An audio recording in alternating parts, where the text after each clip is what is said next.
Good evening, countrymen and women. Um, Welcome to this live broadcast on Facebook Live on Honorable Matomola's page. The reason I'm coming live on this page is because I feel there's a very important matter that both needs our critical attention as well as our criticism. Now, you've heard about the issue of the prison vote. That is a political issue. But I think, given the statement that was made today by the President Edgar Lungu, saying that prisoners will now be made to, or rather prisoners will now be given 2 weeks leave, whatever that means, 2 weeks leave. We are talking about people who've been convicted and condemned, some of them to life. These are murderers, these are rapists, these are defilers, these are criminals that have committed grievous harm on innocent people. People have died, people have been robbed, people have been maimed. And then the president now comes and says, these people will be given 2 weeks leave. And in fact, it goes beyond that, because the commissioner of prisons has even said that if they behave themselves, they might never go back to prison again. Now, this issue has got two sides, okay? At one end, it's a political issue, and at another end, it's a social issue. And I want to put this clearly across to everyone who's listening to me. This is not a simple issue. This is a threat to national security. This is a threat to lives. Let me tell you a story that I just heard today. Apparently, somewhere in April, a certain man, a truck driver, reported his wife and child missing. Okay? The story goes that the wife received a call from Mukobeko Maximum Prison. And the call said that there was a parcel that was addressed to that woman, and that it was from donors. That's the person. That's what the person on the other end of the phone call said, and that this woman had to go and collect that parcel. She had a father who was in that prison, and the father was deceased, and now she was lured. She did not know who was on the other end of the phone. As far as she was concerned, these were prison officials who were calling. Unknown to her, the people on the other end, we don't even know how they got access to a phone call. These are issues we should be asking. How does a convicted criminal who's serving a prison sentence in a maximum security prison have access to a phone, cause an innocent woman and her child, and lures them all the way to their death? This woman and child were murdered by prisoners who are currently were serving their sentences at Mukobeko Maximum Prison. And she's not the only victim. About 9 women have died. They have been raped and they have been murdered. Innocent people by prisoners who are currently serving. Now, this raises the issue of the prison officials or the prison warders, and the whole prison system is at question. How did they allow such a grievous crime to be done by people who are currently serving in a maximum prison? A maximum prison. We're not talking about police cells. We're talking about a maximum prison where people have been convicted to life. We have the worst criminals. We are not saying everybody that is in prison is guilty, or rather is a criminal. Some of them are innocent. By and large, the majority of these people are hardcore criminals. These are the hardcore criminals that killed a wife and daughter of a truck driver in April. And these are the criminals who the president is telling us should be reintegrated into society. These are the criminals who the president is telling us must come into society and join us, that they should be given 2 weeks leave. Is the president being serious about that? If it's politics, I think it has gone too far. Remember the issue, it all comes down to the issue of prison votes. The Patriotic Front is hunting for votes from prisoners because prisoners have been allowed to vote. Whether that is right or wrong is a matter for debate. But the fact is, the PF, the president of the PF and the Republican president have ensured to say that prisoners will be voting in this year's election on August 12. And all these pardons and all this relaxation of rules in prison is there to appease the prisoners. But at what cost to society? At what cost to the safety of our women, of our children? At what cost to the safety of everybody that lives in this country? Prison exists for a reason, and maximum facilities exist for a reason. You don't just send any criminal to Nkobeko maximum prison. You send the most hardened criminals, those that are a threat to society. Those are the people who you send there. Murderers, rapists, defilers. These two guys who killed a truck driver's wife and child. These two guys, I don't know if you agree that they should be also given 2 weeks leave, that they should come into our society, and that if they behave themselves, they should be integrated. I don't know if you agree with that. You have wives, you have sisters, you have girlfriends, you have relatives who are women. And I think the women's organizations, the NGOCC and all these women organizations that speak for the welfare and security of women, I think they should jump on this, because we are talking about 9 lives, 9 women that were murdered in cold blood after being raped. One of them in Ndola in Chichele Forest, I'm told, she was found tied to a palm tree after being raped and left for dead. That side. This one of these criminals led the police that side. Where are the women's organizations? Because that is somebody's sister. That is somebody's daughter. That could have been somebody's wife. If this issue is not treated with the agency it deserves, if it's not roundly condemned by citizens like you and me, then I think we are heading for disaster in this country. And this is more reason why when it comes to voting on August, this is one more reason why when it comes to voting on August 12th, you should think critically about the government that you are going to vote for. Because a vote for PF is a vote for criminals now to be reintegrated into our society, so that they can murder, rape, and defile once more. This is a threat to national security. And I think it ought to be treated as such. And I haven't been coming live on Facebook or even on mainstream media and TV for a very long time. But you know, when I heard the sad story of that truck driver whose wife and child were raped and murdered and buried in a shallow grave, I couldn't hold it. Someone has to speak about it. That's why I'm in politics. To speak against injustice. To seek for a better society where people can live in peace without fear. So I urge you, fellow countrymen, if this issue of prisoners being released on what they are calling 2 weeks leave, if we are going to tolerate it, if we are going to remain quiet, the impression will be created that we agree with it. But it will be our women, our daughters, who are going to be raped, murdered, and tied to trees or buried in shallow graves. That is what the government of the PF, this is what the government of President Edgar Lungu wants to do for us. That is the promotion offer they have for 12 August, the release of criminals. And all for what? 25,000 votes? The prison population in Zambia is not even more than 25,000. So why make such grievous decisions that put the lives of people at risk, or to get 25,000 votes, which is less than a constituency? I think we ought to take this issue critically.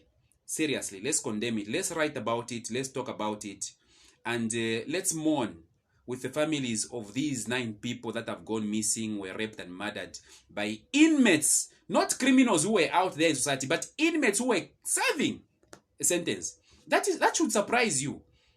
How does an inmate who is in a maximum prison be let alone to commit crime?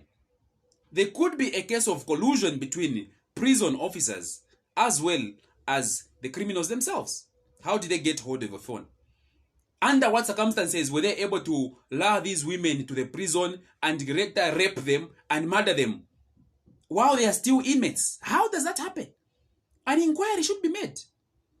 The Commission of Prison must be held accountable for these deaths. If anything, the officers or the top official at Mukobeko Maximum Prison must be fired. And all those people who allowed these criminals to commit grievous crimes while they were inside there must be held accountable. We cannot allow the lives of 9 innocent women plus a baby to go unpunished, to go uncriticized. Then we are not being human. We are not being Christian. And we are not being serious. I urge you all, fellow Zambians, to speak out on this issue. Condemn it roundly. Don't take it politically, no. This is a social issue. Whether you are PF, you're EPND, whoever you are, put politics aside. We are talking about the safety of everyone in society, the safety of our daughters, the safety of our wives, the safety of our girlfriends, the safety of our mothers. That's what we're talking about. Imagine if one of those 9 was your sister, was your wife, your mother. How would you feel? Would you sit down and let those mothers go unpunished or say nothing about it? Would you let it slide? I wouldn't, because I'm very angered. I'm disturbed that this could happen right under our noses, right under the noses of prison officials. Inmates get to murder 9 people, nobody discovers it until a truck driver complains, or rather files a report that his daughter and child had gone missing. And then we have a president rewarding such characters with 2 weeks leave. All for votes. Ask yourself if that's the kind of leader that you want to have in power. Ask yourself if that's the kind of leader that cares about your lives. That's all I had to say about this issue. The rest is up to you, fellow Zambians, because one voice can't make a difference. But if 10, 15, 20, 100 of us condemn this, post something about it, use the power of social media to shine a bright light on this wrong decision that has been made by the president, perhaps some reversals to some of these laws can be done. But if it's not done, then we have a chance on 12th August to ensure to say that we put a president in office who's going to take care of the security of our daughters, of our women and wives, so that they should not be murdered when they go to places like Mukobeko to visit their relatives. That we should question prison officials on some of these laws that are being relaxed. We have relaxed the law too much for these prisoners. The PF government has relaxed the laws of prisoners, the act that deals with prisoners. They have relaxed it too much. Yes, we know that there's some prisoners who are innocent, who never did anything and are saving. Yes, let's find legal ways of putting those people or releasing them from prison. Yes, we agree with that. But to relax the law, to relax the act on prisoners just because you want votes, I think that is criminal. That is criminal. That is uncaring. And that is just evil. So let's do the right thing. Let's condemn this thing. Let's protect our women and let's protect our daughters. But again, I would want to caution, and this caution goes to prison officials. The people who I don't know what kind of prison officials we have in this country. I mean, how do you make recommendations? If these are recommendations coming from prison officials, how do you make recommendations that prisoners, hardcore criminals that have murdered, raped and defiled, known to have raped, defiled and killed people and buried them in shallow graves, serial killers surely, how do you recommend that serial killers should be given 2 weeks away from prison? Who's going to police these criminals? Do we even have the capacity are the police, is the entire police force now going to be engaged in policing criminals on holiday? Because that's what you're saying. Criminals, hardened criminals that have killed and maimed must be given a leeway to go and have a holiday. That's simply a passport for escape. To me, that's a passport for escape. And when these people escape, who are you going to blame? When they go again and kill and rape and defile, who are you going to blame? Has the leadership in PF thought about this? Does the need to win an election at all costs surely make you put aside the safety of people? Because some of you who have assented or agreeing to this absurd law of giving prisoners a 2 weeks holiday, some of you, those 9 people who have been killed, those 9 women that have been killed, some of those could be your relatives. How would you feel? If one of your relatives was called by an inmate in Mukobeko, told to say, come and get a parcel, and then when she goes there with her baby, she's raped and killed. I want you to imagine this scenario. In the dying moments, just try and imagine for once, what was going through the mind of this woman in her dying moments. And when those rapists, those inmates raped that woman and killed her, what did they do with the baby? Did they also rape the baby as well and choke it? Or they decided, okay, now if we leave this baby, we let this baby to live, it might be an issue, we might be discovered. So they choked. I don't know how they killed that baby, but for me, that is not, those people are not humans. Those are people that should hang. And for me, capital punishment, hanging people by the neck until pronounced death, that is law should be brought back for people like this. You rape a woman, you kill her, on top of that you kill the baby, an innocent baby. At least you could have maybe just put the baby in the bush somewhere and let people pick that innocent child up, that innocent soul. Demons, inhuman people, savages. You want those people to be returned in society, to be reintegrated. Some people cannot, they are what you call hardened pathological criminals. Hardened pathological criminals cannot be integrated in society. Never. Because they will kill again. And these two that are serial killers that have killed 9 women by raping them and burying them in shallow graves, those are pathological characters. They kill for the fun of it. They rape for the fun of it. They have no remorse. You can't integrate such people in a society. It can't happen. Those people are mental patients. They are crazy. They should be institutionalized if they can't be hanged. In developed countries, these people don't even, they are isolated. They are put in a what you call solitary confinement. They are locked there for life until they die. Because you can't let them, you are talking about Mukobeko being a maximum prison. How do those people find themselves outside? In the so-called farms. What are the security measures which are put by prison warders to ensure to say that some of these people are not even released? They should not even see the light of day. They should just be in solitary confinement until the end of their days. What kind of people are we dealing with in this government? What kind of prison officials are we dealing with who would allow pathological criminals, incorrigible criminals, allow them to go out in the fields, lure innocent women, people's wives, people's daughters, lure them into those fields by calling them, promising them to say there are parcels here, come and get them. Then they kill those people. At the end of the day, they bury them in shallow graves and go back to the prison and continue serving their sentence. All this is happening under the nose of prison officials.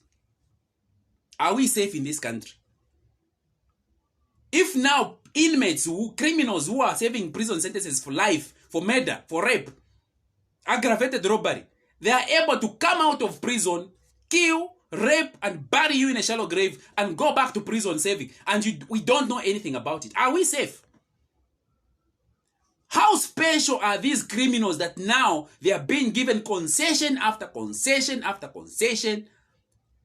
They have been given the right to vote. I don't agree that these people should be given the right to vote. After all, the whole essence of arresting you and putting you in prison is to deprive you of some of those rights, so that in your silent moments at night, you reflect on what you have done. You reflect on what you have done. That's the whole essence of prisons.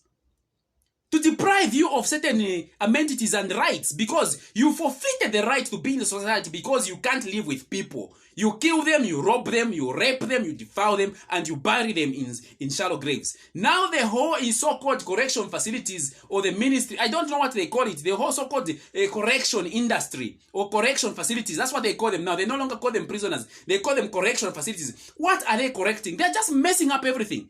What is correct about allowing prisoners, hardcore, hardened criminals, 2 weeks leave? What is correct about that? What is correct about allowing criminals who are social rejects, pathological, serial killers, savages, demons? What is so correct about allowing them 2 weeks leave to go and be integrated in society? What is special about these criminals? We have to make a choice. In this country, we have to make a choice. If we are saying that we want to forgive all the prisoners and pardon them, let's agree we pardon them. See how many people be dying. See how many women are going to be raped.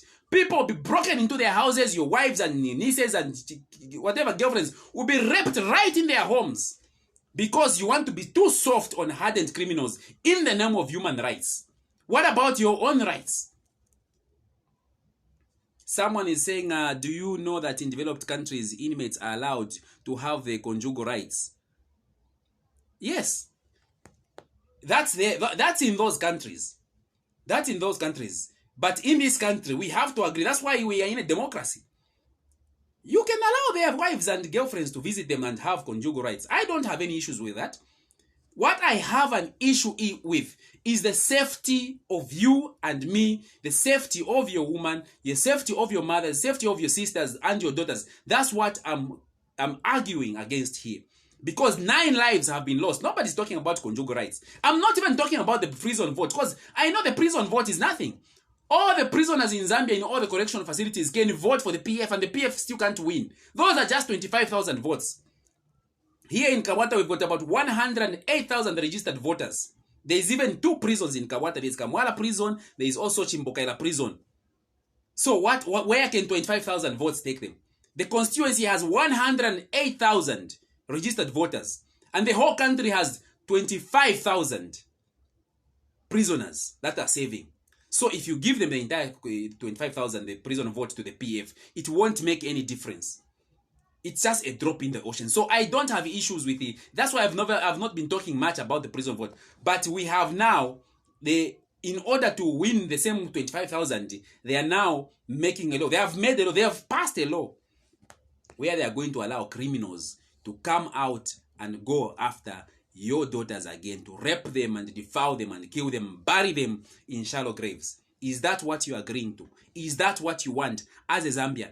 Is that the kind of country where you want to live in? When somebody kills your wife, rapes her, and kills your daughter, buries them in a shallow grave, goes to prison, the president then makes a law allowing them to go out and come and murder, rape, and defile the rest of your family. All in the name of politics. Is that the kind of country that you want to live in?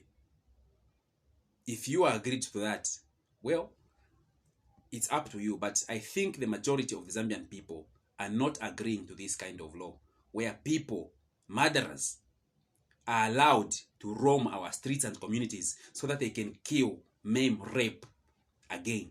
I don't think the majority of Zambians can allow that. I want to close by passing my sincere condolences to the families of all those poor 9 women that were raped, murdered, and buried in shallow graves by inmates who were actually incarcerated and serving in a maximum security prison. I pass my condolences to all of you. I know you must be going through a very hard time, but I can only pray that God's mercies and God's grace be with you to enable you pass through these hard and trying times. A specific condolences to the truck driver who did not even know that his wife and child had actually been raped and murdered and buried in a shallow grave by inmates. These inmates who've been caught at Mkobeko. Condolences, my brother, be strong. I know it hurts. I've put myself in my shoes and I don't know how I could have reacted if I was in your shoes. It's really, really sad. And my call is also to all the women organizations, those that are looking after the welfare of women and the girl child, NGOCC and the rest. Please take this matter seriously. Please ensure to say that you lobby government to rescind this law, to rescind this decision. By whatever means necessary, lobby them to rescind this, because at the end of the day, they are literally rolling back your efforts. You are fighting for women's rights, for the safety of women. You are fighting against the defilement and rape of women, and at the end of the day, the laws that are being passed are counterproductive to your struggle. I think you need to voice out. But let's not just leave it to the women's organizations. You and me, we have a voice as Zambians. We have the right to call out the president on this retrogressive law and say, no, enough is enough. You can do so many things, but on this one, I think let's put a stop to it. Let's criticize it and condemn it. There's no politics attached to this. We are simply being human, and we are condemning the murder, the rape, the defilement of those 9 innocent lives, those women that were killed by inmates. We should not allow people who have been convicted and are serving sentences for grievous crimes, abominable crimes, such as rape and murder, to go scot-free and roam the communities where we stay. They have lost and ceased to be part of citizens of this country because they cannot live by the rule of law. Thank you very much, and I wish you well. Stay safe and stay blessed.